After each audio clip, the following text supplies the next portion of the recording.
हर खबर पर होगी आपकी पकड़। डाउनलोड कीजिए एबीपी लाइव ऐप। आज सूचना क्रांति में भारत ने एक अभूतपूर्व उपलब्धि हासिल की है। इसे आप चीन के खिलाफ भारत का रक्षा सूत्र भी कह सकते हैं, जो अब हिंद महासागर में चीन की साजिश को पहचानने और फिर उसे खत्म करने में हमारी मदद करेगा। ये उपलब्धि भारत ने देश के दक्षिणी छोर चेन्नई से तकरीबन 1350 किलोमीटर 1350 किलोमीटर दूर अंडमान निकोबार द्वीप समूह में हासिल की है। भारत के इस आत्मनिर्भर कदम की इनसाइड स्टोरी हम अब आपको बताना चाहते हैं। हमारा समर्पण रहा है कि राष्ट्र की सुरक्षा से जुड़े बॉर्डर एरिया और समुद्री सीमा पर बसे क्षेत्रों का तेजी से विकास हो। आज अंडमान निकोबार आइलैंड को ऐसा रक्षा सूत्र मिल गया जो समुद्र की गहराइयों में छुपकर दुश्मनों की हर चाल पर नजर रखेगा। खास तौर पर इसके रडार पर होगी चीन की नौसेना।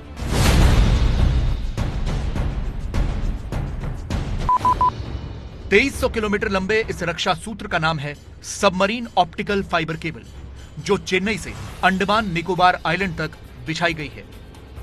आज इसका उद्घाटन खुद प्रधानमंत्री मोदी ने किया। हमारा समर्पण रहा है कि देश के हर नागरिक, हर क्षेत्र की दिल्ली से और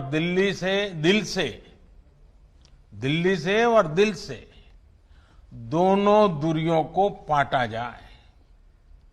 हमारा समर्पण रहा है कि राष्ट्र की सुरक्षा से जुड़े बॉर्डर एरिया और समुद्री सीमा पर बसे क्षेत्रों का तेजी से विकास हो। जिस राष्ट्र सुरक्षा का जिक्र पीएम ने किया, असल में इस नेटवर्क का सबसे बड़ा मकसद वही है। चीन से बढ़ते खतरे के बीच इस परियोजना को क्यों समय से पहले पूरा किया गया, ये हम आपको बताएंगे। लेकिन उससे पहले समझ लीजिए इस सबमरीन ऑप्टिकल फाइबर केबल से कौन कौन सी जगहों को जोड़ा गया है। यह केबल चेन्नई से पोर्ट ब्लेयर के बीच 400 गीगाबाइट्स प्रति सेकंड के इंटरनेट रफ्तार देगी।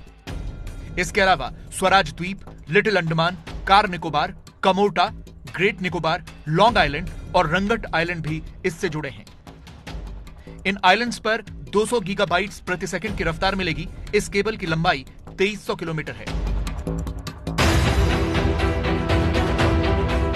इस केबल के बिछाए जाने से अब अंडमान निकोबार की तकरीबन 4 लाख की आबादी को हाई स्पीड इंटरनेट सर्विस मिलेगी।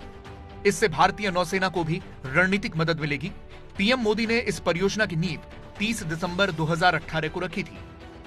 हिंद महासागर हजारों वर्षों से भारत के व्यापारिक और सामरिक सामर्थ्य का सेंटर रहा है।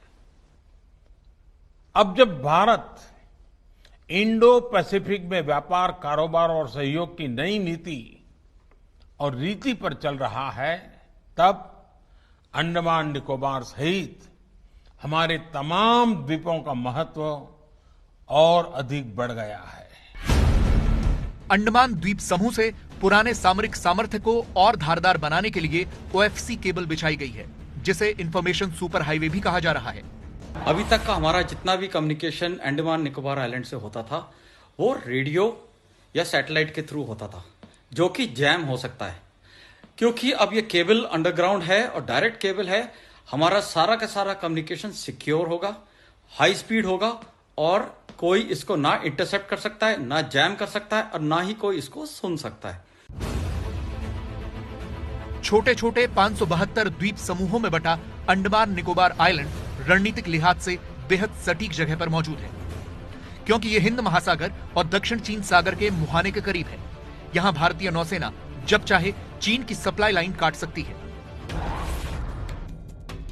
हिंद महासागर क्षेत्र से हर साल 1,20,000 समुद्री जहाज गुजरते हैं। चीन का 80% समुद्री व्यापार भी हिंद महासागर के बिना नहीं हो सकता। उसके जहाज दक्षिण चीन सागर से होते हुए मलक्का स्ट्रेट में दाखिल होते हैं, फिर हिंद महासागर में प्रवेश करते हैं। चीन जाने का भी यही रास्ता है। कम समय में पाकिस्तान के ग्वादर और अफ्रीकी देश जिबूती के नौसैनिक अड्डे पर पहुंचने के लिए भी चीन की सेना के लिए यह रास्ता अहम है। ऐसे में अंडमान क्षेत्र में मौजूद भारतीय नौसेना जब चाहे चीन की इस सप्लाई लाइन को काट सकती है। आज की तारीख में हम यहाँ पे हमारे एयरक्राफ्ट्स और हमारी स्पीड बोट्स, हमारी मिसाइल बोट्स और हमारे शिप्स, इन बेसिस को यूज करके, जो कि अंडमान निकोबार आइलैंड में हैं, अपनी पूरी ताकत प्रोजेक्ट कर सकते हैं और इफेक्टिवली इस एरिया को डोमिनेट करते हैं। भारतीय नौसेना वैसे तो सैटेलाइट कम्युनिकेशन सिस्टम से अंडमान बेस से जुड़ी है, लेकिन अब नई इंटरनेट सेवा से संचार और बेहतर होगा। भारत ने इसलिए भी अंडमान में अपनी तैयारियों को रफ्तार दी है क्योंकि हिंद महासागर में चीनी नौसेना की मौजूदगी बढ़ी है। This year you would have found about 7 to 8 PLA Navy warships. You have Chinese research vessels. You have a large fishing fleet here.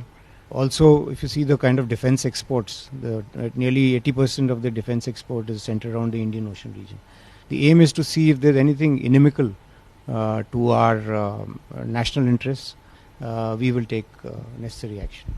Act east policy के तहत पूर्वी एशियाई देशों और समंदर से जुड़े दूसरे देशों के साथ भारत के मजबूत होते रिश्तों में अंडमान निकोबार की भूमिका बहुत अधिक है और ये निरंतर बढ़ने वाली है। जो शिपिंग लाइंस हैं, जो कि आसियान कंट्रीज और ईस्ट एशिया के थ्रू निकलती हैं, states of Malacca, Malaysia, Indonesia, इस पास इनसे काफी नजदीक है।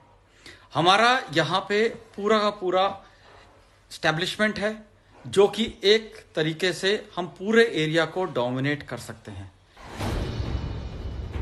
अंडमान में भारतीय नौसेना के जंगी जहाजों का बड़ा बेस है। इसके अलावा तीनों सेनाओं का कमांड सेंटर भी अंडमान में है, जिससे पूरे हिंद महासागर में भारतीय नौसेना को चीन पर रणनीतिक बढ़त हासिल है।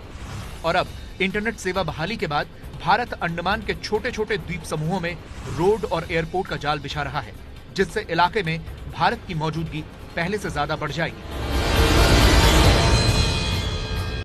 एबीपी न्यूज आपको रखे आगे।